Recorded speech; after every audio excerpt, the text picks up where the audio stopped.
Greg and Richard right here on Talking Red.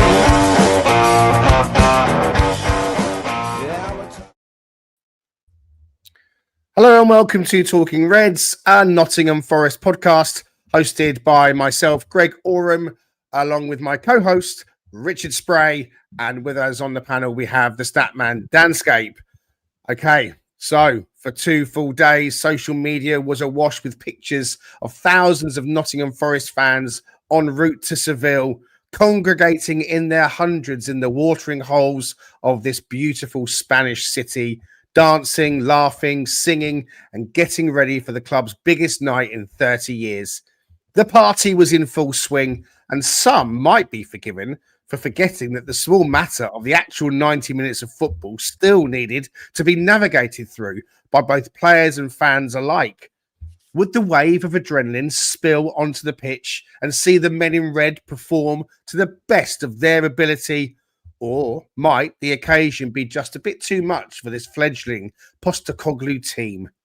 Well, in the end, we got a bit of both, with a thrilling, entertaining and dramatic first half, followed by a second that saw Real Betis take more control and Forest fail to put the game to bed, with the match ending 2-2. The takeaway surely has to be that it's a huge away point gained, thanks in no small part to our new Brazilian superstar, striker, Igor Jesus. Boa noite, povo que é o CDD. Tá no chat participando conosco. Maneira aqui, ó a escorada para quem vem de trás, dominou. Douglas ajeitou, Gibbs White bateu cruzado. Gol! It's the first corner for either team tonight. It's a good one. It's 2-1. And it's Igor Jesus again.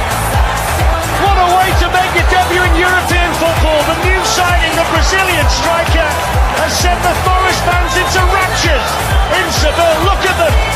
And Forest have come from a goal down to lead 2-1. I thought our football was outstanding at times in the first half. We just, the only sort of thing I could fault was we didn't put the game to bed. We should have really finished them off in the first half. There we go. Well, I mean, I'm not quite sure I've come down, to be honest with you, chaps. Richard Spray over in Oklahoma. Good morning to you there, my friend. How are you, Richard? Yeah, we're doing great. I snuck in the first half in a very sort of cloak and dagger manner during a meeting. And then the second half, unfortunately, I couldn't do that because I was in front of my CFO and there was zero chance of me doing that. But I just came away so excited about what I think we can accomplish. Yeah, it's disappointing to kind of give away a goal late in the match as we had done. But to see what Igor Jace is doing, is to see that, the videos of people we know and their incredible experience in Seville and just the aura and all the vibes. I love, we continue to use that word. Raf continues to use that word. And you'll see he ranks them at every interval in our forthcoming video. But yeah, it's just amazing experience for those guys and amazing for us just to witness something that many of us either haven't seen in decades. So it's a brilliant performance, I think, considering. Okay, thank you very much. Dan Scape's with us as well. How are you doing today, Dan? How are you feeling about it all? Just proud of it all, proud to see it, proud to experience it, proud of the way the players went about it. The fact they took the game to the opposition, they didn't sort of shy away from it or anything like that. So obviously it was kind of a night for the fans and the players really to just enjoy it, and that's what happened. We saw a good game. We had plenty of moments to enjoy, and at the end of the day, I don't think the result was a bad result in the long run. So it's just a great night to see it after all this time that we actually performed on the European stage and we didn't kind of come out of it with any concerns or worries or anything like that. It's great to have quite a few of you in with us watching along at the moment. Tim Shipman, I beg your pardon, says, "Good day, fellas. Show us your Wallabies. Happy with the point. Onwards and upwards." Good morning from Jackie Howarth. And Dr. Anna says she's booking her flights to Utrecht. And she, says massive FOMO yesterday. I can't go through that again. Beardo, afternoon chaps, point away in our toughest game. Potentially we'll take that all day long. Tim Easton says, hi, guys. What a great game. We weren't outplayed at all. Well played, lads. Good morning, of course, to Brucey over in Texas. He says, how wrong I was about Jesus. Love it. I didn't think he'd bag more than 5 goals. Already has 4 in all competitions. Pat Brett, love the high energy press, but we have to do better. Subs as the starters inevitably run out of gas. And then one more from James Cunningham, who says the first half was spectacular. Shame we ran out of that gas later on. All right. If you've got more you want to say, please drop it in and we'll try and get to it. Hitting like and subscribe does us a favor. So please go ahead. Follow us on all your socials. We've spread our wings and we're on Apple, Spotify, Amazon, Pocket Casts, to name but a few now. So please do follow along and get involved in the fun. Okay, right. Let's kind of take a step back, go all the way back to the beginning. I want your general match thoughts, Richard Spray, along with your team selection thoughts. You know, we saw Sangare start in a 3-man midfield, it looked like, with Elliot Anderson and Douglas Luiz, with maybe seeing, well, not maybe, we did see Morgan pushing out more on the right-hand side. And then that man up top got the start, Igor Jesus, that you called in the preview show. I thought it had to be Chris Wood, surely. And it was Igor Jesus. So your thoughts in general on the match that we saw? I know that you caught the first half live, and you've probably gone back and watched the second half like you normally do later on. So I know you've seen it all. So your general thoughts on the match, Mr. Spray, as well as your thoughts on what that team looked like to start with. Yeah, I'm sure it's going to be difficult to sustain that level of energy and that level of intent and attacking sort of prowess and pressing and just everything that was going on in that first half, because there was a certain period, I think it was roughly around the 30th minute to like 36th minute, where they were just relentless. I mean, Real Betis couldn't find an inch on that pitch to get anything moving, and that was just exciting to see how much we suffocated them. I think as a general whole, you're right. I was hoping for Igor Jesus because I think we were going to play the hot hand. I liked what I saw. Again, it was against Swansea, a different level of competition, as we know, but just his movement and his tenacity and, his finishing had at least been there for that match. And so it felt like we were going to play somewhat of the hot hand. And, you can never discount Chris Wood because the guy's fantastic. But yeah, that was, it was a little bit unorthodox, but I felt a little bit more confident about that selection. But I loved what he did. I thought he links up with players really well. His touch is really good. He's got such good awareness of space and both in the box and then as he's dropping deep to try to receive the ball and then distribute that off.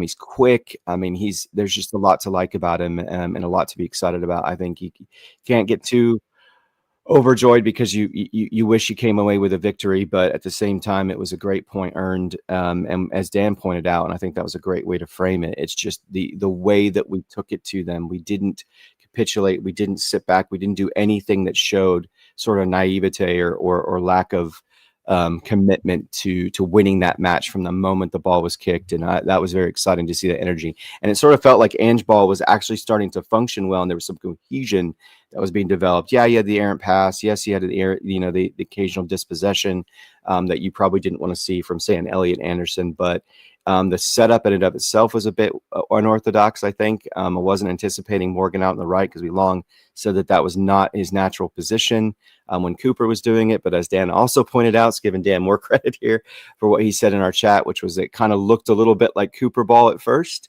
Upon first pass, and then it sort of shifted into Ange ball in reality. So it feels like we're a work in progress, right? I mean, you can see moments where there's still a little bit of lack of continuity amongst the guys in terms of where they're supposed to be to service the ball to one another and to get the ball to get things moving and play building up. But overall, I was very pleased with just how we're starting to transition to a new era and a new way of style of playing, and then finding the right balance of guys on that starting 11. Because I don't even think Ange knows what that is at this stage, and I don't know what that is at this stage because all of these guys offer something. But it's just great to see a young striker beginning to hit his stride, hopefully, and start to be that guy that's going to eventually be the one to replace Chris Wood because he's got it all. I mean, he can head the ball, he can do it all. So, sorry to focus so much on Jesus, but that was the part that stuck out the most to me. And Anderson was phenomenal as usual. But hoping that Milenkovic is okay and things of that nature. But outside of that, everything was very positive. Very positive. Brilliant. Okay, Dan Skay, what about you? Give us your overall view on the matches as a full 90. And did you get a bit of a surprise when the team was read out? Yeah, team news was definitely a surprise. Trying to work out how that would fit together, and it looked to me like off the ball we were playing basically 4-1-4-1 in that first sort of 10 minutes until they scored. Sangare was just sat right behind in a midfield line with Gibbs White on the right hand side. And it sort of took their goal for us to suddenly come to life a bit. And I feel like we were trying to be a little bit cautious and keep the game quiet and tight. But then as soon as they scored, it seemed like, well, right, we might as well just go for this now and go full Ange ball on it. And it worked. It pinned them back, an extra bit of pressure. And it became more of a 4-3-3 then, because you had Louise and Anderson both trying to impact the box, and then Sangare kind of covering. So it looked good. It looked exciting. I think in the long run, obviously the question is, can you keep up that style of play for 90 minutes? We can come on to that towards the end. And I think that's what we saw. I think that is what Ange ball is. And that's why, you don't go and see 90 minutes. But from a case of going out there in that atmosphere and applying it, we pinned them right back. And you can't be anything other than, happy with the effort and the endeavour. And ultimately, like you say, Jesus delivering the goods, because he was right in the right place at the right time. And that's regardless of the rest of it, regardless of the headers and the link play, he still needs to do that. You've got to be there. You've got to be there to put it in. You've got to make that run and anticipate and be part of that move to finish it off. And it was perfectly timed, that run for the Gibbs White pass. Perfectly. He was within an inch of being offside. So it was great. So overall as a game, nothing about this game worries me. It's more long term, can we play that way realistically? And it'll be a totally different game in the next game and all that. But yeah, I think subs we can get onto later. But the players that started the game did their absolute best. We have a few of our contributors that have been in Seville, Raf the Random Pundit and Steve Battlematch. Alan is out there, the pub landlord. Paul, who comes on as well. We've compiled, or Rich has compiled, because he's our video editor in the Talking Reds department. He has compiled something that's going to go out soonish that will kind of be an amalgamation. But just to give you a flavour of some of the chaps out in Seville, we've got Steve Battlematch, followed by Alan Merriweather. Brilliant point away from home at Betis. Always take a point in a European game away from home. This is going to be our toughest game. Lads gave everything. Brilliant result. On to the next game. You Reds. So that's Steve in the crowd, literally at the end of the match. And here's Alan leaving the stadium. Hello, Talking Reds. Just walked out the game. A brilliant week in Seville. Beautiful place if you've not been before. I thought we absolutely deserved something out of that. Great first half, second half, a bit lacklustre. Great, really happy. I think what we've got to remember: win your home games, enjoy your away games, and you'll do well.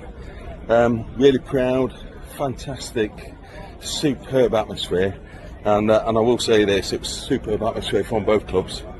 The stadium is incredible. I've been very lucky to go to a lot of away games, both at home and abroad. America, Scandinavia, Humbersiden, Yorkshire, Met Police, even them, but really good. I was really pleased. Enjoyed the pod. The pod's great. The people on it are great, and let's hope we do well. We've got a good side, Cheers, Alan. Alan, over and out. Thanks so much. It's like break a breaker. Thanks for those guys, and the Talking Reds video blog is going to be coming to you soon. From my point of view, look, when the game ended, I just still felt so absolutely ecstatic that for what we'd seen. What I really didn't want personally was us to get caught like rabbit in the headlights, for us to be too nervous, for things to just unravel and there'd be a capitulation like Swansea. And, I just wanted so much for all those fans that have travelled, and I wish so desperately that I could have been there as well. I just wish that I wanted the performance to leave them coming away feeling like, that was worth it. of course, I'm going to follow them to the ends of the world, but they gave me something. They gave me and my family that I'm with and the people I'm with something to walk away with our head held high. And I felt like Forest did that last night. So much to feel really positive about, so much to feel really good about in terms of the style of football that's really starting to come through now. It pisses me off when I go on social media and you get all these stupid football accounts and Postecoglou's first 4 games still yet to win. I'm sticking 2 fingers up to them because there's so much more beneath that layer that you have to really think about. Betis, a seasoned European club, by the way, that have played in Europe. We haven't been there for so long in this amazing looking stadium. Not their home stadium, granted, but you know they know the stadium well because whilst theirs is getting some renovation work going on, 65,000 capacity. I think it's the 4th biggest in Spain. You know, they're a seasoned team in Europe. They got to the final of the conference last year, you know, and we gave them a bloody good game and we were the better team. And we came away, in the end, we grabbed the point, and we're going to talk about the ins and outs of that now when we go through to the first goal, Richard. So, you know, those first 15 minutes I thought we were cautious. This is my view. I thought, okay, cautious without really kind of getting into them, but they weren't really causing us any problems. But it was that ball over the top for their goal. Our line wasn't Tottenham high, as Darren Fletcher referred to it last night. I thought that was a really good way of putting it. We were high, but not Tottenham high, maybe 20 yards back from the halfway line. But it did force the defence to turn and run. Morato initially does really well and manages to sweep and usher the ball out onto our left-hand side. But he's got to be doing more with Anthony, hasn't he? Anthony kind of skips past him. And then it's far too easy for the ball into, Bakumbu to kind of turn with no one on him to score. Disappointing to concede that goal on 50 minutes. I was feeling, okay, this is almost like a bit of a rude awakening at this point. Didn't know what was to come. But it kind of was the wake-up call we needed, do you think?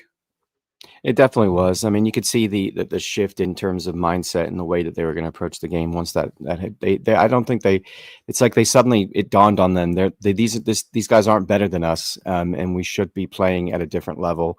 To your point, I mean, it's kind of shades of what we saw against Swansea, where we're just not managing space in the box very well.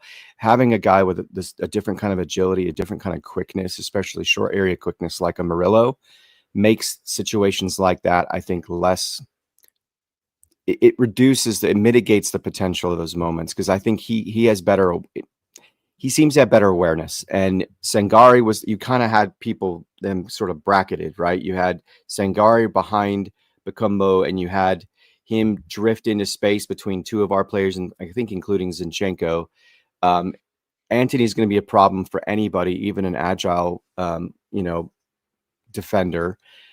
He's just so good at cutting in, and his vision's really good in terms of where he finds those little lanes to pass the ball into. But yeah, they just exploited I wouldn't say laziness, but just sort of lackadaisical sort of lacking awareness, lackadaisical sort of approach to the defending in that moment. But we'll digress on that. It happened. It was a great finish and everything else. But what came after that was the moments I was referring to in terms of how we know where each other is. And when those moments click, it's really beautiful to watch, because you had the best of, Douglas Luiz picking up that ball, turning, immediately looking. You had Anderson sticking his foot in to win the ball, or was it Zinchenko? It was one of the 2 that won the ball back, got it to Luiz. Luiz sees a Morgan out on the right, perfectly positioned, and Morgan does what Morgan does, which is to slot that ball in such a tight, window with the perfect pace to come across to Igor Jesus, as Zan said, with that absolutely well-timed run to finish that and put it in the back of the net. And I think that's the exciting part for us, is how much more of that. I mean, you're not going to see it that well orchestrated every time, but it was just beautiful to see how well they understood each other, and they and then each other's skill sets were on display within each football move within that goal. Yeah, it's just a lot to look forward to in terms of how we play. I mean, there's been moments like that with Nuno as well. But I just felt like that was the shift. That's the tide shift and paradigm shift we're seeing in the club and the team. Well, listen, you say we're not going to see it every time, and you might be right, but we think a week ago at Swansea, the Igor Jesus second goal was it wasn't a carbon copy, but if you think back to all those moves that were one passes and movement and running off, and the ball goes across and Hutchinson knocks it back and Jesus knocks it in. I mean, that in itself was such an amazingly good team goal. And the same thing happened last night, as you've just talked about. You know, we saw Zinchenko landscape in that number 10 role in the opposition penalty box D, linking up the play. I mean, that's what you're going to get out of him. And we can talk about his defensive frailties as well as we go along. But I mean, to kind of stick in with that first goal, because it was so sweet, and for us to equalise so quickly, Danscape. I mean, the crowd or the fans didn't have a chance to kind of almost digest going 1-0 down. The Forest fans, that is. The Betis fans were obviously thinking, right, we're off and running. But that click, that kind of speed and pass of play, pure Ange Ball moment. I mean, you know, should we be getting too excited? You know, is this a sign of things to come? No, I mean, that is how he plays on the front foot. That's what I remember seeing when Spurs came to play us in that first the season under him. You know, I remember sitting there thinking, how can you have these players all taking up different positions so often? They're constantly on the move. Everyone is constantly moving to try and create space for somebody else. And you're like, wow, I wonder if we'll ever get to the point of being able to play like this. And obviously, you know, we kind of are there now. We're seeing glimpses of it. We're seeing flashes of it. So quickly into Postecoglou, he's only been there 2 weeks as well. Yeah. I think but it's about committing the bodies, isn't it? That's what it's about. You know, if you haven't got the other player there, you're going to find it harder to build. And the fact that Zinchenko are basically playing as the number 9 for that particular role, where they play the ball into him and he just lays it off to Anderson to try and nick it to keep the move going like that. You just, if your fullback's not there, you don't have that body to play into. And obviously it is all about dragging the defenders around so that there's space somewhere for someone that they just can't kind of keep track of in their play. And that's what you get. And that's that, like you say, similar to the Swansea goal, or similar to some of the Swansea chances as well that we didn't quite take. And it worked, and it seemed to, you know, sort of kill their momentum as well as building ours. It made them sit back, and we then dominated for the rest of that first half pretty much, didn't we? So it was a crucial time in. I wasn't expecting it in terms of the way the game had started. Like you're thinking, oh God, what's going to happen here now that they've got one, and you know, the crowd getting a bit louder and everything. So it's perfect timing to do it. And it also proved the move to put Gibbs White out wide, didn't it? Because, you know, Luiz kept pinging the ball to him quickly. And then that particular one, that is a good ball across, you know, that is perfectly weighted, perfectly planned. And again, Jesus gets the run perfectly right. So great goal, great way to get back into the game. And obviously we went on from there. For me, I was really pleased with the setup. Sangare shielding the back four was doing a really good job, albeit even in that first half, a couple of sloppy passes. Like, that I'm going to forgive. You know, it's okay, fine, going to get that. But I kind of have to say, you know, having him as that insurance factor meant that we were pushing Ando forward more. Anderson was pushing forward. I loved his interplay and his exchanges with Callum Hudson-Odoi on the left. I thought that they were working really well together. Callum was really good in that first half. You know, he was making their right back really think about what he was doing. Was he going to come inside? He tried to go outside of him a couple of times. I think we won a corner at one point. There was the cross that went over as well, where there was a scramble for another goal. So I was really impressed with Callum. And Morgan gets the assist for the goal again, like you touch on, with the ball being put out onto the right hand side. Although he's not playing as an out and out winger, because he was cutting in more, looking to come back inside.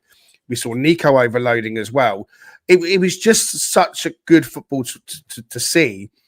And you think, my God, we've got to score again. And it was within 5 minutes, Richard, the first corner of the match.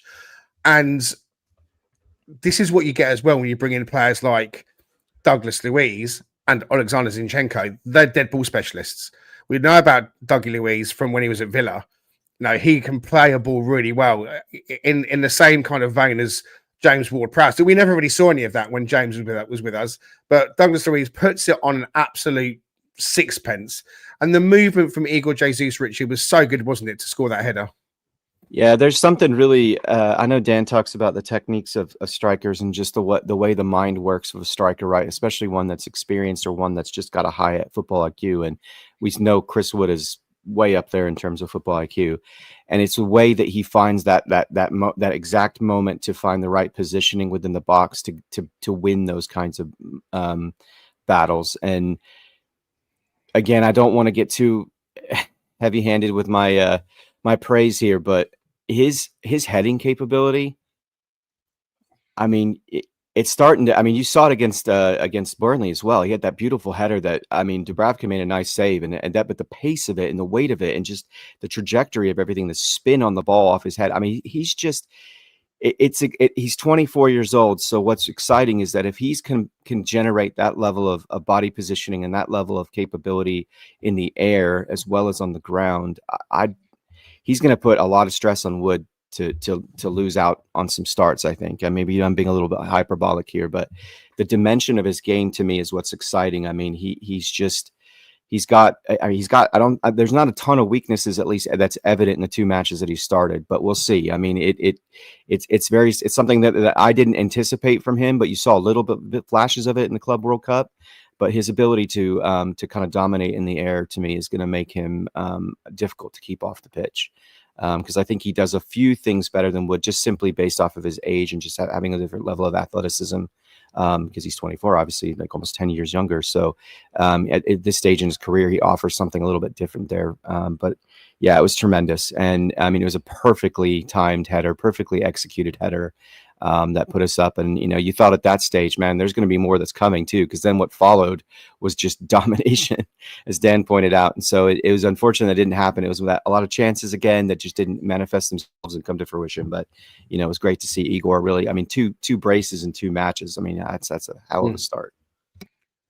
Was it a case, Dan, that we had to put that game to bed in the first half? I mean, trying to be objective, they were talking about how good we were in that first half, and we all saw it with the eye test. And then they had chances to put it away. I've watched it back a little bit, and actually, we weren't flooded with loads of chances to put the game to bed. Let's on goal. There were more half chances. The one that springs to mind. There's 2 that spring to mind. There's the other corner that comes over, Dan, where Callum gets the scuff on it and it hits the post. I mean, on another day that goes in. So yeah, that's a chance. And then there's the Elliott twinkle toes when he picks it up from Callum on the left and drifts past 2, knocks it back, and Igor. Again, that's kind of, in my eyes, a bit of a half chance because his body's in the way. But beyond that, there weren't like anyone through on goal. There wasn't like their keeper didn't make any astonishing saves. But we still had 1 or 2 opportunities to make the game safe. So is that going to have to be how these players view it going forward? If you're thinking we can't sustain Ange Ball for 90 minutes, if it's going to be the first 45, we're going to need to score 3 or 4 goals in that half. Yeah, this is the problem, and I don't want to be negative after a game like that, but the problem is I think we'll spend a lot of our review shows saying, if only we'd put the game to bed with these chances. But there is a reality to football, which is that you don't score every chance. Even the best teams in the world, they only convert like 20% of their shots to goals. So at some point, you've got to get the balance right, and you can't after every game, which is kind of where it was after Swansea. Say, if only we'd taken all our chances, we'd get the result. So that's the learning, that's the development, that's the bit we've got to accept with Ange Ball potentially, is that you can't keep saying that. At some point, you've got to do something about it at the other end. But it's interesting that like those chances were good chances. Like I know they were scrappy, but that Callum Hudson-Odoi one on another day, he just gets clean contact and it's in. And the Jesus one was really good defending. That defender slid and blocked like last second to stop that one going in as well. So they were actually a couple of really good chances that I think, yes, we would have then been able to hit them on the break and all the stuff that we know how to do as well to really keep the advantage in that game, I think. So impressive. Good that we had a couple of chances from set pieces, because I'm not sure that's something that you necessarily think of as an Ange Ball thing as well. It's more the open play stuff. So yeah, it's fine to say that, for the odd game, if only we took our chances. But if it's every game, then it starts to become a problem. So hopefully into Sunderland, we go about it in at both ends of the pitch. I mean, Pat Brett in the comment says Callum Hudson-Odoi should tap that one in. I kind of feel like it came at him when it comes at you from that corner in the way it comes to you. I kind of give him the benefit of the doubt that he's trying to get his foot on it. And like Dan's just said, on another day it goes in. Maybe I'm making excuses for him. And I noticed that Bruce said earlier that Callum needs to find his shooting boots sloppy with those opportunities. Again, I'm going to defend Callum because I think he was snatching, not the one that hit the post, but there were other chances or other opportunities that he was trying to shoot. And I think it was poor decision making rather than anything else. He shouldn't have been trying to shoot really from where he was. It felt like he was snatching a little bit and wanting to get off the mark. I was speaking to Orlando, my son, saying he's trying to get his trademark here. He's trying to cut in and he's trying to get in and get a shot off. I was really pleased with Callum last night. I have to say, I thought, especially in that first half, he was, doing everything you want from a winger, linking up the play really, really well. The one player that I mentioned is Sangare. I want to kind of go back to him a little bit. How important was his role last night, Richard, in terms of the whole game? I know that later on he looked a bit leggy. He gave the ball away in a dangerous area in the second half that nearly led to a Real Betis shot on goal or a good chance. But I was quite pleased with how he performed. And some people are saying, well, look, maybe Sangare is more built for Europe than he is for the Premier League. What does that say about a player as well? I mean, the Premier League, we go into this. The reason why I'm saying it is we go into this competition, and because we're the Premier League side, we're automatically labelled as second favourites with Villa first favourites, based on the fact that we're a strong team from a strong division. So when we play in the Europa, are we playing at a lesser level, or are we playing teams from a lesser level? And therefore, does that mean that Sangare's at a lesser level in the Premier League? He seems to suit playing against teams that are lesser. So is that a fair comment on Sangare, or is that a bit harsh? I think there's two halves to his game. One, I think, serves well in any league. It doesn't matter what the competition is, and that's his ability on the ball. Because there was a moment in that match where, and I forget where it happened, but he took the ball at the middle of the pitch, and he was kind of flanked by two separate defenders, and he just did this little juke move to kind of get them thinking and moving away, and then he pivoted and went across and serviced the ball over to the winger. He can do that. On the ball, I think he's really good. Sorry, we're doing a Red Bull exchange with my daughter real quick. It was that stuff, I think, serves him well in the Premier League. Where he always is going to be a bit of a challenge is when he plays the kind of level of speed that he's going to have to engage with at the Premier League level. So when players are coming at him and he's got to backpedal a little bit, or if he's not playing deep enough to give himself enough time to recover and be able to keep them in front of him, he gets turned and he becomes a weak link. I mean, I just don't know if you can make him, and you're just not going to make him faster. You know what I mean? Like that's just where he is right now. So I think what Ange did was put him in a position of, to succeed, which is to ask him to play a little bit deeper the majority of the time, so he has the time to react. I do agree that a level of competition. I mean, we've all said Betis is going to be the best team we're going to face, right, in these first 8 matches. It's just I think he showed in this match that he can support the team in a way that's very specific. He can occasionally drift forward. He can be good on the ball, and he can create challenges for players because he is physical and he is difficult to just muscle off the ball. But when he engages a tackle, I think he's fine. I just think it's when he has to try to manage quicker, faster midfielders trying to advance towards our end of the pitch, and he's backpedaling and he can't. He doesn't have time to react and put himself in an advantageous position. So there's a lot of repetition. Sorry, but I think that's the difference. Yeah. Okay. I mean, I saw lots of good things last night from him. Okay. I know. Agreed. I thought he was good. The moment where he was breaking play up really effectively in the second half, it was he that broke the play up. It was he that fed a ball to Morgan, who did really well to hold off 2 Betis players to play it back to him. Sangare then finds Zinchenko in the centre midfield moment, and it's then Zinchenko that strides forward and threads it through for Kalimawendo, who I have to say I was very disappointed with last night. We're going to come on to him shortly. Douglas Luiz, Danscape, let's talk about him for you. So what did we see from him in that first half that you liked? What did he bring to that Forest team that allowed others to do different jobs, such as Anderson, And how much of a loss was it for him to go off at half time? And quickly to add on to that as well, was it pure Ange to bring on a winger when everything's going perfectly with that style of play and not try and bring on a more like for like? I mean, the only one that you perhaps would have thought to bring on would have been Yates for Douglas Luiz. I know that Dominguez was on the bench, but I think he was more of a token gesture on the bench than anything else.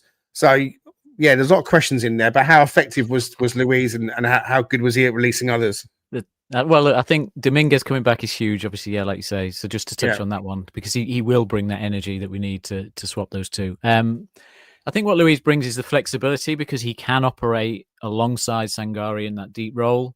But then if the game changes like it did last night from the first 10 minutes to when we went behind, he can then also do a bit of the Elliot Anderson role and be an impact in the box. So that's what he brings mainly. And obviously he brings that kind of that bit of X factor to him, which is, I think, what's missing from Sangare, is he brings the ability to influence the game and to sort of dictate a bit of the pace of the game. Whereas I think the game sometimes happens around Sangare. So if we're good, Sangare is good. If we're not good, Sangare is not good. Whereas I think Luiz can help you get onto it and control the ball and kind of control the tempo.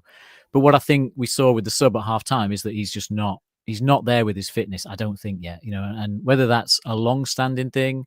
Sometimes when I see his movement and stuff, I think he just looks a little bit like he has got a bit of a long-term issue, like in the way he runs and stuff. I've noticed that a bit when he's really got to put a shift in. Certainly at the end, towards the end of his appearance at Swansea, like he's a bit shuffly and stuff. I just wonder whether he has got fitness issues that mean we're not going to see 90 minutes from him a lot. So you're always going to have a plan B. I think Dominguez is the perfect plan B for a style like we saw last night because of his energy and his ability to keep up that intensity and that pace for longer into the game. So once he's back, less of a concern, but he just brings a quality on the ball. The set piece is one example. He's not going to misplace passes in that pressure moment around the box, which we saw with the assist, for the pass to Gibbs White to make the assist. Is he can hit that pass. He's not going to get that one wrong too often and overhit it. And that's the quality he brings. It's just about fitness and legs and all that, which means that, as we get deep into these competitions and deep into the season, hopefully it's just a case that he's rusty from his lack of game time at Juventus, I think. Beardo7 says Sangare was good at breaking play up and being strong at shielding the centre-backs, but he has a habit of under-hitting his passes back there and putting us under pressure. I'd agree with that. Some of his passes were definitely under-hit. Brucey talks about Gibbs White moving into the midfield to replace Luiz when Bakker went out onto the right-hand side. Was that technically a like-for-like? Kind of... In a sense, yes, although you get different things out of Gibbs White than what you get out of Douglas Luiz.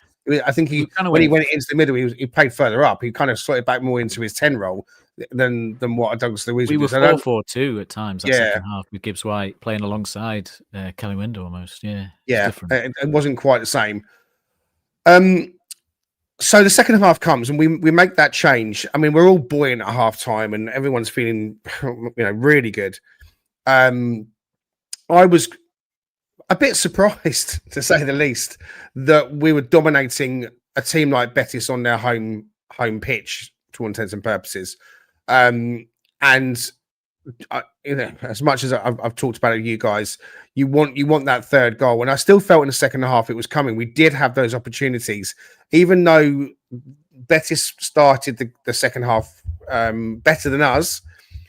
They were started to get a foothold in and were allowed to pass the ball around a bit more. And maybe that was because we were lacking that Douglas Luiz in the middle where he was playing.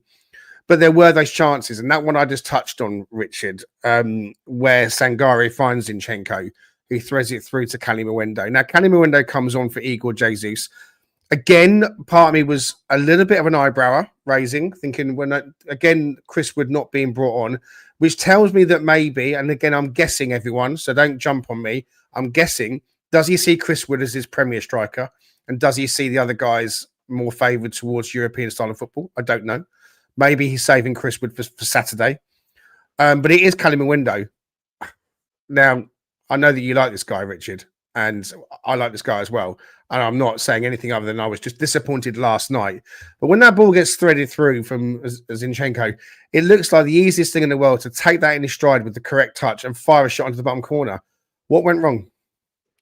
He did too much. I mean, he tried to carry the ball. I think even on the commentary, he said he let the ball fall, like carry beyond him to his right foot, which I know is his favorite foot. And he did, instead of just hitting it first time, to your point, because the precision of the ball, the weight of the pass, the speed of the pass put him in that moment to just fire it home in the corner and do what strikers do, which is just to finish. He overthought it and he let it carry. And what that meant is he created more of an acute angle for himself, and he gave the defenders more time to get in front of him to block it. So it just wasn't him using we referred to about Chris Wood, what we referred to about Igor Jesus, which is that sort of striker IQ. He kind of, I mean, he just made a poor decision. I don't know if it was just like a heavy touch, because he really didn't touch it too much. He just let it carry too far, and that was the issue. And he can't do that. He's got to learn from those moments, because the way the pass was executed was just brilliant. And those are the kinds of things you get from Zinchenko as well. As you pointed out, the defending may be lacking a little bit, but his ability to keep play moving, and as well as to have that kind of precision passing, because that's what he's used to doing at Arsenal, right? And so Callum Wendo made a great move to get in position to have that through ball come through to him at the perfect time, but it's just, the execution was poor. So, you hope is that's just a, there was other moments as well. His touch let him down on the halfway line later on when I don't disagree, but I'm talking about that specific moment. I'm just saying in total, was he nervous? Maybe did that affect him? Maybe a little bit. I mean, his, first time in Europe with the club, trying to do a little bit too much, trying to prove himself a little bit too much, trying to, impress Ange a little bit too much, right? Those kinds of things can happen, but he's going to get the coaching. He's going to be told, look, play your game. Don't, it's what they say in American football, play within yourself, which means know your limitations, know how you function, continue to try to stay within that, so you're not trying to do too much, because it puts everybody else at risk, and we've seen that happen with other players as well. Morgan's definitely a culprit of that at times. Go ahead, sorry, Dan. I was just gonna say, I wonder if he's a bit like Chris Wood. If you remember, he struggled at first, and his personality and everything reminds me of Chris Wood. I think he's quite a quiet guy, very reserved guy, and I think you throw him into a new environment, this is from personal experience, it's gonna take a while for you to feel comfortable, relaxed, and all that stuff. And we sort of saw it with Chris Wood. It took him a while, and now he's the kind of, leader almost in the dressing room and all that sort of stuff. So I just think he's that kind of player where he needs the goal. He needs the goal to relax, to get comfortable, I think. But he's putting himself in positions to score, I think, which is the key thing. He's giving himself opportunities. I mean, yes, that's others doing a good job as well to make that happen, but he can, you see it there. It's just the execution at the very end isn't quite there. And some of the basics, like you mentioned, Greg, that they need to come. But to your point, I don't know if I don't know their style of play. So maybe this is a shift for him in terms of how he's featured and the way that he operates within the framework of the style of play. It was just simple moments of the basics went a bit out the window. He couldn't get his feet sorted at times. So, I mean, there was Bakwa coming on, as we've talked about already, and he had the shot that came over from Callum Hudson-Odoi, lofting it over, and he hit it for, I mean, on another day that flies in, but he had a bit of time to maybe bring it down. Maybe he was snatching at chances as well. And the other sub that came on Danscape, because I'm over to you now, is your man Dan Ndoye, because again, I really wasn't particularly impressed with what I saw from him last night. How culpable is he for their equaliser? Did he allow Anthony just to run into the box? Should he have been doing more? And apart from the goal, did we see much from him? Because at times I thought he looked like Bambi on ice. No, we didn't. It was another disappointing one for him on the ball. I thought he did a lot off the ball again. I think obviously that was where we were as a team at the time, is that we were trying to block up the spaces, and I think he did that. When he lost the ball, he was very good at getting back and tracking back and winning it back and making the tackle. So I like that about him. But yeah, on the ball, again, he just lacked that positivity to kind of take a touch and go. He seemed to be a little bit indecisive with what he wanted to do. Again, settling in period. Same for the other players. Same for all of our wingers a little bit at the minute. Like Bakwa's kind of drifted into being a little bit ineffective. Hudson-Odoi, like the comments have touched on, is lacking that bit of confidence to just take a shot and bang it in the corner.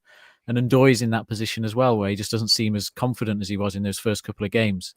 So it feels like there's a bit more.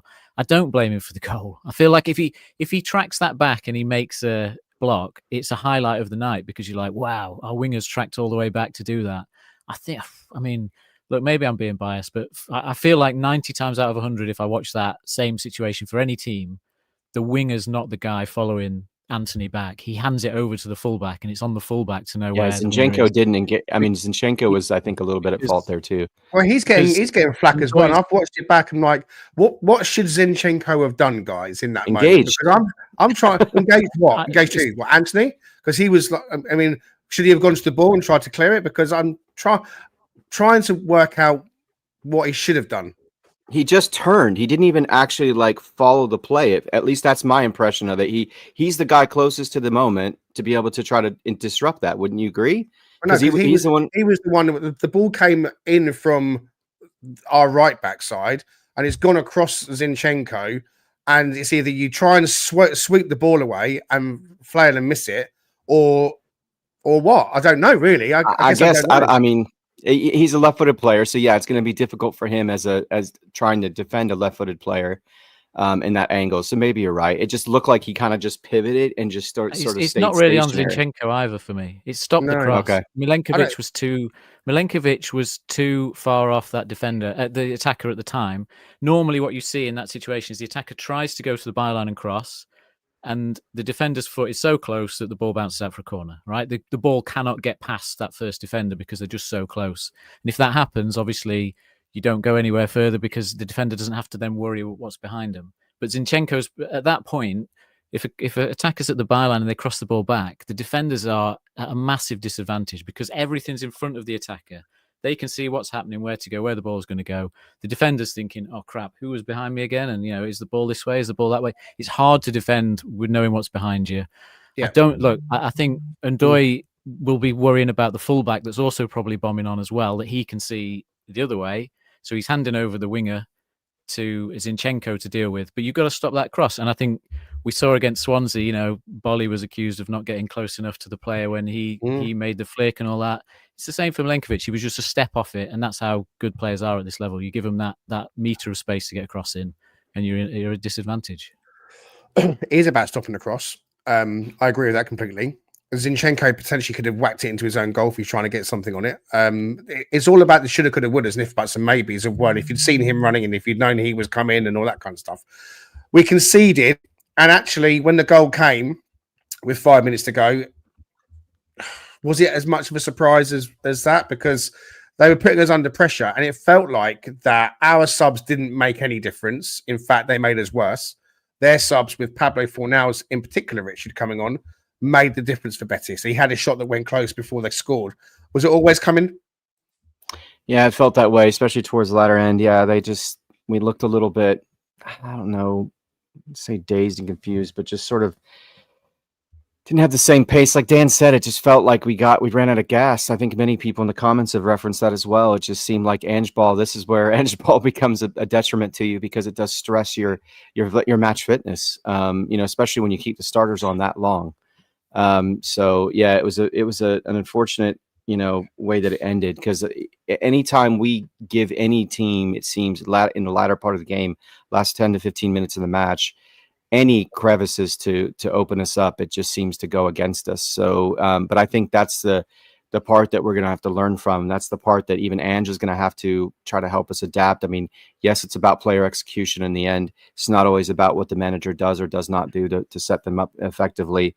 But I would say that they're going to have to get used to a different level of fitness towards the latter part of the match, and maybe that's the key. I don't know. Again, I'm just pontificating here, but I wonder if that's it. Dan's giving us kind of the keys to the situation and how to manage that a little bit better, which is just another elevated level of match fitness, I guess, because they do this in American football too. You have to get used to playing at a certain tempo, and when the tempo is so constant and intense. You've got to also find a way to match that tempo with staying locked in from a defensive standpoint. And we clearly didn't do that against Swansea. And we didn't do that last night in the last 5 minutes or so. It's unfortunate it's coming so close to the end of the match, because then it compounds it, doesn't it? It makes it look even uglier because you just don't have enough time to try to get back into it. But yeah, I mean, it was a great point regardless. Yeah. Okay. Quick word for the cheese trader.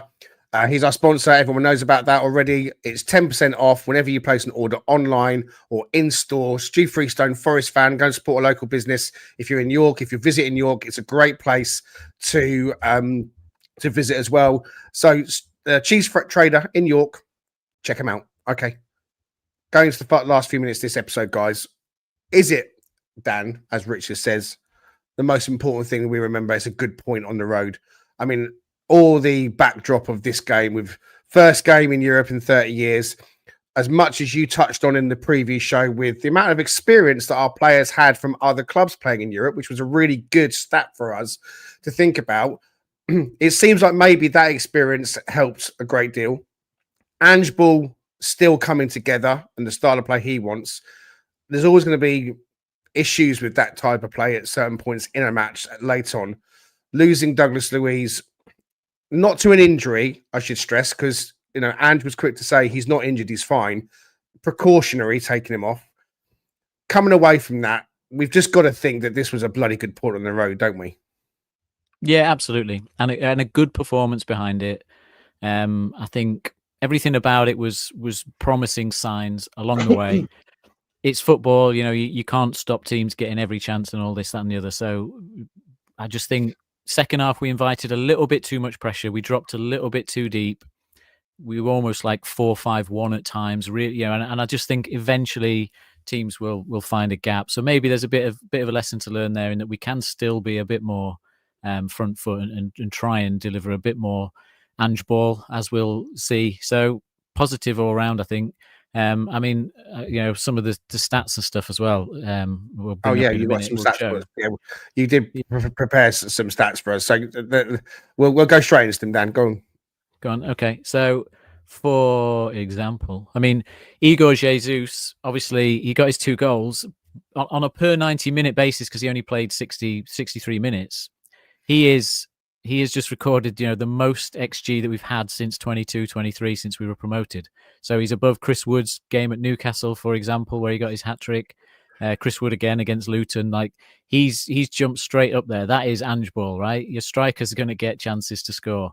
And the fact he was only on for 63 minutes, you know, maybe if he'd stayed on, he would have taken one more chance, got his hat-trick and stayed at the top of that. Callum Hudson-Odoi looking 15th place there, again in the same game for XG per 90, although he's tied with a lot of players. So it's working. Ange ball is working, and you can see as a team, our XG per game, that performance has gone straight into 6 again since all those games since 22-23. So the Newcastle game's top, Luton game, West Ham game. Interestingly, you're only slightly behind the Brighton game where we won 7-0. So that's the kind of game where you say, if only we took our chances. Well, that Brighton game, we took our chances and some. But yesterday's right up there again as a performance in terms of what we created in the top 10 performances. And then look at just a couple of players like Zinchenko, most passes into the final third of all those Europa games that took place last night. He's right at the top there. So that shows his impact. Shot creation, Callum Hudson-Odoi, you know, again, top of that list for all the players in Europa that have played so far. Douglas Luiz is in that top list. Elliot Anderson's in that top list. And then Elliot Anderson is also top of the list for the most successful dribbles out of all those games last night, you know, proving his Jordi Maradona credential. So, like, just so much to be positive about. It's just down to, putting it all together into performances back to back and keeping that fitness level up. You're on mute, Greg. I'm on mute. I'm coughing away and putting myself on mute, guys. Sorry about that. Great stats to include at the end for his then Danscape. And it kind of leads me nicely into talking about the best player we've got, which is Elliot Anderson. He is our best player, without a shadow of a doubt. What I'm seeing from this kid, I can't quite put it into words, as you can tell. I'm trying to think about words to say, because I cast my mind back to when we signed him in that deal from Newcastle. And I know we've talked about it before, but we're going to do it again now. So when he comes in, and I don't really know what kind of player we're getting. I thought we were getting a winger. I didn't really know much about him. I've got to be honest with you. And for him to so quickly become an important mainstay in Nuno's team last term, but to also see how he's evolved from the last game of last season to where we are now, he will be starting for England in the midfield at the World Cup without a shadow of a doubt. I absolutely cannot fathom how he cannot start in that midfield, because he is the complete footballer. He's the best player we've had at Nottingham Forest of any kind for a long, long time. There is nothing that Elliot Anderson cannot do. Play him in a 6 for England, and you see him get back-to-back Man of the Match awards, and rightly so, because the way he just controls the game as a 6, doing the job perfectly as a 6. Last night, he's allowed to venture forward more, and we see him twinkle-toeing it past defenders and slaloming and dribbles you've just mentioned, taking people on. And yeah, Brucey, you know what? I think I am absolutely in love, because when you see a great footballer wearing your club shirt, the love was obviously even stronger. We can all admire these amazing footballers, but we're so absolutely lucky to have it. And you know what? I'm now committed to enjoying every single minute of this season that Elliot Anderson is on the pitch for Nottingham Forest. Whether he's here next year or not, only the gods will be able to tell us. If Mr. Marinakis has got anything to do about it, he'll still be at the club next season. But let's hope that's the case. But he is a fantastic player. I have to include it in this episode and have it on record. Man of the match last night. Everything that was good had Elliot Anderson at the heart of it. Richard Spray, I know you feel the same, so I'm going to allow you to just carry on this complete love fest for the Geordie Maradona. Yeah, you're going to have to get in line, I think, with a couple of Adams. Adam Summerton, I was listening to him last night, and he's gushing over him, and then Adam Wicklow's got him plastered all over his, and rightly so. I mean, I think what's incredible about him is the exponential change in how his mind functions on in the pitch. I know I've been, gushing over the concept of IQ in this episode, but I for young footballers to play with that kind of intensity, depthness on the ball, passing capability, the way he duels players. I mean, he's difficult to face when he's defending you. When his back's against you, you can't get the ball off of him. When he kicks in tight spaces, he can get out of them. He's got just enough quickness, enough pace to be dangerous, but he's not like elite fast or anything of that nature, but he's just got everything. And in the scary part, I think, for opposing, and what's great for England, what is exciting for us as England fans, is to what's going to come in the World Cup. He's going to get better by the time that competition comes around.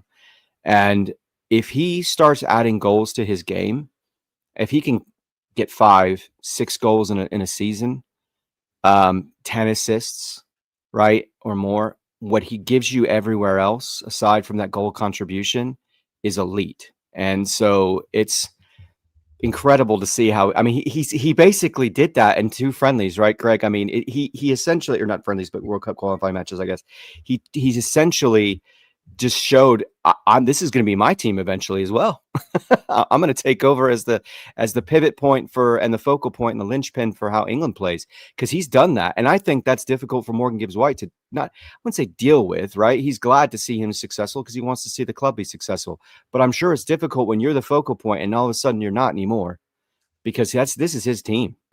And I mean, there's no question in my mind now. I mean, yes, Morgan wears the band and rightly so, but it's just the way Elliot Anderson plays on the pitch. He takes over everything, and it's just exciting. And his versatility is incredible. He can take corners. I mean, he's just got so much depth to who he is. So yeah, it's frightening for the rest of the Premier League. Great for Forest, great for England, because if he's here next season, I think it'd be a miracle. Because if he gets better beyond this, I mean, he's £100 million+ pound player if that happens. Yeah, and that's fantastic for our bottom line. It's just as sad to see when Roy Keane left, right, or Stan Collymore left. Those kinds of elite players that you just generational talents go away, but to another club. But yeah, to your point, just take it all in when you can, because you could say at one point he wore the shirt, and that's something remarkable and something we should all be proud of. It's interesting because you referenced Stan Collymore and you referenced Roy Keane, amazing players in our history, but who left the club around a time when the club were kind of in and out of the Premier League, and therefore weren't then able to go on and recruit the ones to follow because we were in a lower division. Do you know what I mean? Now, yeah. I think we're looking for that stability in the Premier League. We want Anderson to stay and we want others to follow. Richard and I are the heart on our sleeve, passionate, cry at everything type fans. Danscape is that, but also Danscape is the numbers guy. So I want to come to you, Dan, and I want you to talk about Elliot Anderson with everything that you know about him in terms of the numbers. You gave us some of them then with the successful dribbles and the 3 passes, but just from the numbers point of view, if you're able to, that is, are you able to kind of maybe give us a snapshot of the numbers that were maybe last season for him to the numbers that are now, and not necessarily something visual, but just from your memory as to how you've seen him progress? Well, look, over the summer, I was trying to come up with these profiles for players, right? So combining the stats, combining all the different elements of passing and tackling and all that, and you put it into a profile for a midfielder. And you've got, obviously, your playmakers, you've got your destroyers, but you've got a midfielder that's all action. And that is someone who does a bit of everything, but they do it at both ends of the pitch, right? They're making blocks of shots at one end and they're taking shots at the other end. And Elliot Anderson scores 100% on that profile last season. And he's already scoring 100% on that profile this season in the Premier League, right? So that profile is him. Okay, maybe I've designed it around what I see him do, but you know, it's not intentional. You put the thing together, and then you see which players fall out of it. And you know, Bruno Fernandes is kind of on it because he does similar. McAllister at Liverpool kind of does it, but at the minute, Elliot Anderson is doing more of it than those players, and we know what kind of figures some of those midfielders go for. You know, Casado went for 100 million, didn't he? He's kind of doing it more now. He's grown from being the destroyer to being a bit of an all-action player. So that's the kind of ballparks you're in with him. That's what he brings. I think on the pitch, he's like a bit of a sociopath. He's just so focused, like nothing phases him. Yeah. He just gets on with the game, and but he takes the game in. He doesn't just do his job. He takes the whole game in, and he adapts, and he spots the issues that, you know, we can exploit and all that sort of stuff. And, you know, he uses his body so well. Like that's a kind of focus we just don't see from some other players in the team, where you think if they had that for 90 minutes, they could be as good. But that's something that Morgan had that for 90 minutes. You can't teach. Like, it feels like you can't teach it. It's like that's what's setting him apart. People comparing him to Steven Gerrard and all that. Look, he's going to have to score more goals to get to that level, because that's 100%. The thing that Gerrard brought, isn't it? You know, that's the one bit that. But maybe that's down to his job, and maybe if we could bring in a player like Elliot Anderson, but that does the deeper work, so that Elliot Anderson can take that step forward more consistently, maybe he can add that to his game. But obviously, we might have to see whether he's still here next season to be able to do that. Well, I'm hoping that Douglas Luiz is that player. If we can get more fitness out of him in terms of more minutes on the pitch, you know, him in tandem with Anderson, I think allows Anderson to do more of that going forward. Hopefully, we'll see. We're out of time, guys. We want to thank you for being with us and ask you to hit like and subscribe. Please go ahead and do so. If you're listening on a podcast somewhere, leave us a 5-star review if you can. It would be lovely to read them, and we'll try and compile some and read them out, like points of view, wouldn't it? For those of you old enough to remember it. Thank you very much, Danscape, as ever, and thank you very much, Richard Spray. We're going to be back tomorrow. We're going to be doing a Sunderland preview. We were going to try and mash Sunderland preview into this, but it felt like our first game in Europe needed its own episode to review, and it was such a fantastic, thrilling game. So we'll be back tomorrow to preview the Sunderland match. We hope that you'll join us for that, and we hope that you enjoyed what you saw last night, fellow Reds fans. We are off and running in Europe. Ange Ball is in full flow, and Elliot Anderson is an absolute superstar. See you soon.